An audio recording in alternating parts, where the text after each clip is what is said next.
Ladies and gentlemen, welcome back to the channel and good morning to you. It's nice to see you so early on a Saturday. I know, unusual for me on this channel. Nonetheless, we've got a few things to unpack and discuss today, following on from a busy 24 hours for Celtic and Brendan Rodgers, all ahead of tomorrow's game against St Johnstone up at McDiarmid Park. So bear with me, we're going to unpack all of that. And there's even some Ryan 118 kit chat a little bit earlier than usual.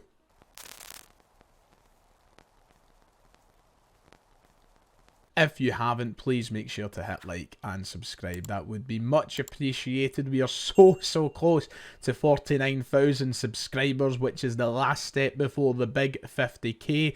We can become the first Celtic fan-led channel on the platform to reach 50,000 subscribers. So please go down below and hit both of those buttons. Let's start today's video with some positive injury news. Feels like we're never done talking about this man, but the news just keeps getting better.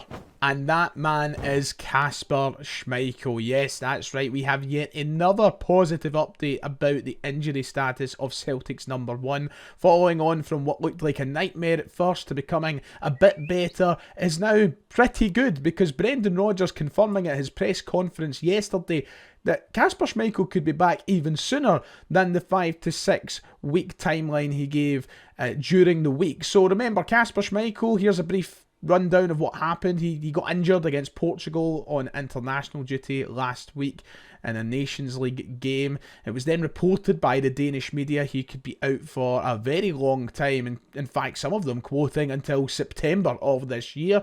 It was then reported it was going to be less than that, but potentially season ending. Then Brendan Rodgers gave us the update on Wednesday that it would be 5 to 6 weeks according to Celtic's physios and medical team. And now at the press conference yesterday, he thinks it could be even sooner. Here was his exact words about Kasper Schmeichel in that press conference. He said he's clearly not damaged his feet. You can see he uses his feet, he works on his touch and whatnot. I think we've been given a time week of 5 to 6 weeks by the medical experts, but that could be sooner. He feels good, he's got some mobility, he's got rotation there, but we just obviously have to be careful with the blade and his shoulders. He can do other things, so he's out on the training field and working on the technical side of his game. So that came after the release of several photos of Kasper Schmeichel in training at Lennox Town with a huge smile on his face, looking as good as usual from those still images anyway. But remember, it's a shoulder issue, so all of those photos of him using the ball at his feet don't really match up with the injury that he sustained. So yeah, it could be sooner, and that is just fantastic news. Brendan Rodgers did talk about how eager he is to get back. One of the first things Brendan Rodgers told us through the week was that Kasper Schmeichel thinks he could be back sooner, and he's got to work straight away, essentially. So we've got an absolute trooper of a guy, and it's somebody who, let's just call it how it is. Kasper Schmeichel knows this is it for him. You know, he's coming into potentially the last year of his footballing career next year, and he won't want to miss any time, especially if there's trophies to be won. There's still a Scottish Cup on the line, so he'll be firing into training, trying to get that shoulder rehabbed as quick as possible. And good on him, because he's been a fantastic servant thus far for Celtic. I'm sure he will be moving forward. However, it's opened a huge opportunity for Vinny Sinsalo, as we all know. We still expect to see Vinny Sinsalo start the next few games until we have an exact date for Kasper Schmeichel's return, and a big game for him again tomorrow against St Johnstone. So hopefully he has a quiet game, but if called into action, hopefully he's ready to make a couple of saves. He impressed basically everyone in that game against Hearts. So, you know, St Johnstone this weekend, potentially a huge cup semi-final for him coming up as well, and who knows, maybe the next derby. Let's see what he's got to give us between now and Schmeichel's return. In fact, a lot of people on my member stream last night saying they wouldn't mind seeing Sinisalo start every league game from now till the end of the season. So let me know what you think about that in the comments below. Here's what I think the team will be at St Johnstone tomorrow. So I don't expect any changes from that game against Hearts last week. A lot of people saying that Paulo Bernardo, maybe bring him in, give him his first start since returning from injury, but I don't think we're quite there yet. I think it'll be another week or two before Paulo Bernardo's starting any games. He does need to get back up to full match sharpness. And yeah, I don't expect anything to change. Even Mike Nawrocki, I think, deserves to stay in there Sinisalo and Nawrocki, I mean, who would have thought this 3 or 4 weeks ago we'd be talking about them starting these games in the run into the end of the season?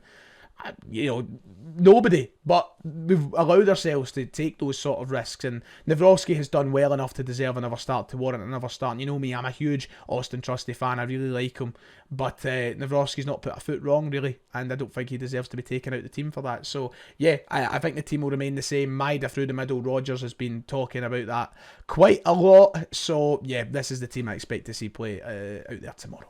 Talking about through the middle, a big question going into next season is who will be playing through the middle of our front three? Who will be the striker for Celtic? We've spoke about this quite a bit on the channel this week, and we touched on it through the podcast as well. If you haven't seen that yet, check it out before kick-off tomorrow. But there was reports that came out from Belgium that Celtic have sent scouts over there to look at not 1, not 2, but 3 players, one of them being a striker. So we heard the initial reports that Celtic are looking at Michel Ange-Balak Wisha once again, who we got linked with last summer, left winger of Royal Antwerp.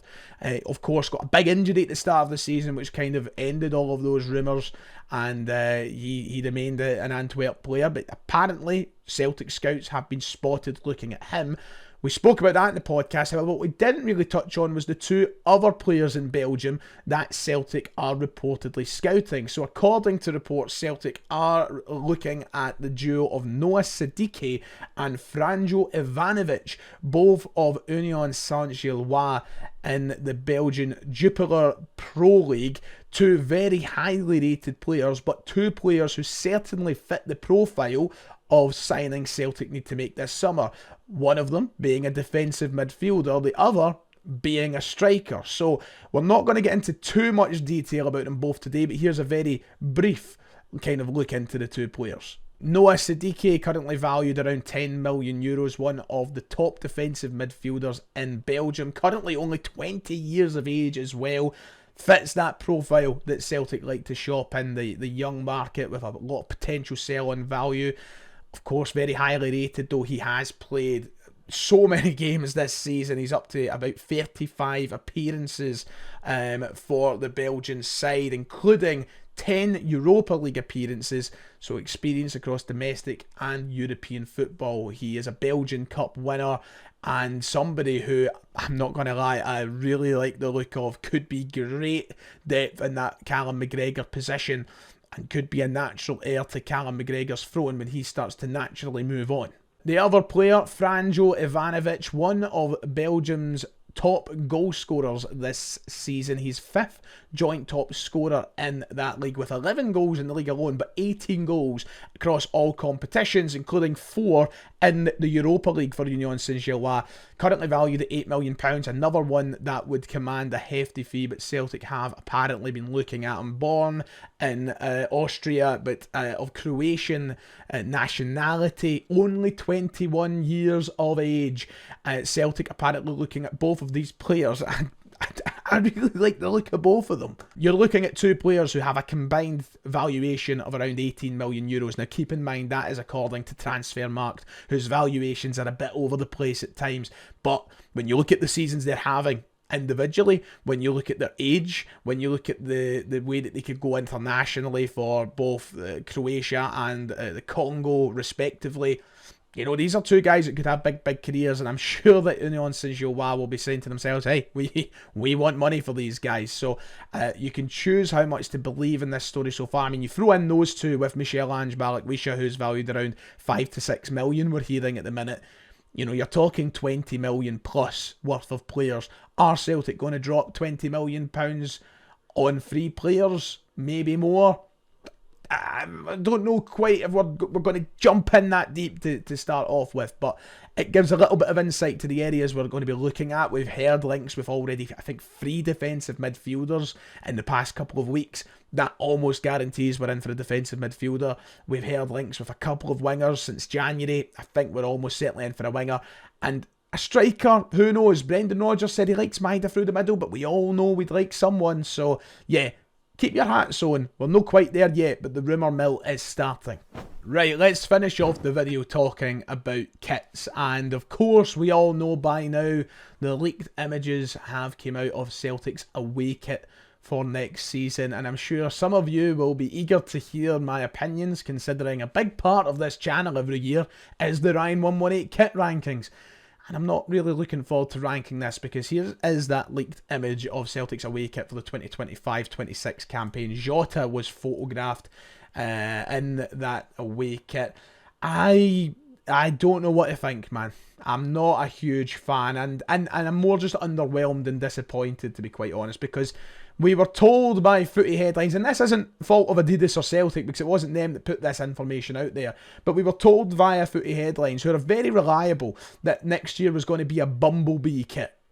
This is not Bumblebee. This is nowhere near bloody Bumblebee. Now, a lot of people have obviously made the point that this is a kind of throwback to that 1997 black and green away shirt, which is my favourite of all time, arguably. Not just my favourite away shirt, but arguably my favourite Celtic shirt of all time. But this just doesn't do it for me right now. I need to see more photos, the professional photos. I need to see everything else, the whole kit together. But at the collar, the colours, I don't know. The sponsor doesn't help. I'm just really disappointed. And I said this last year. I made a whole video on how Adidas are bleeding us dry and letting us down. And honestly, I think this kit falls into that same genre of letting us down again. More images were leaked of a training range which looks set for next season, part of the new Celtic Adidas Elite Club collab, which looks a little better. They have a couple of things in there I really like the items over on the right hand side, but yeah, nothing incredible. I would say very lazy. I feel like Adidas in general, not just towards Celtic, have just been a letdown when it comes to football kits over the last couple of years, especially club kits. And I'm disappointed right now. I really am. I'm not really excited for the home or third shirts to be released or leaked, because I just feel like I'm not going to be excited by them. I'm generally disappointed, but more opinion will follow when we have more images. Right then, that does it for today. If you have enjoyed, please make sure to hit like and subscribe. I will be up at Perth tomorrow for the game against St Johnstone, so the match reaction will be a little bit later the time I'm back down. So be patient with me. It will probably come from a car, because I am on commentary duty for ICW tomorrow night. But it will be here. So yeah, take care of yourselves, God bless, and I'll see you all next time.